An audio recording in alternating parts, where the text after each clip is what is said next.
माँ बाप एक हादसे में इस दुनिया से चले गए थे। वह बिल्कुल अकेला था, पर उसके पास दो खास दोस्त थे।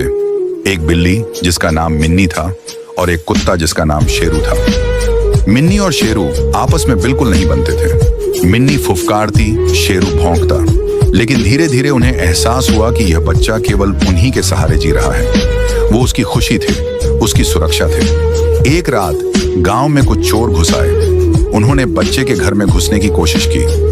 मिन्नी ने जोर से म्याऊं करके चेतावनी दी और शेरू दौड़कर चोरों के सामने खड़ा हो गया। शेरू ने पूरी हिम्मत से लड़ाई की। उसकी भौंक से गांव के लोग जाग गए, लेकिन तब तक शेरू बुरी तरह जख्मी हो चुका था। सुबह जब बच्चा जागा, उसने शेरू को खून से सना जमीन पर पड़ा पाया। शेरू ने धीरे से अपनी पूंछ हिलाई, बच्चे को देखा और अपनी आखिरी सांस ले ली। बच्चा फूट फूट कर रोया।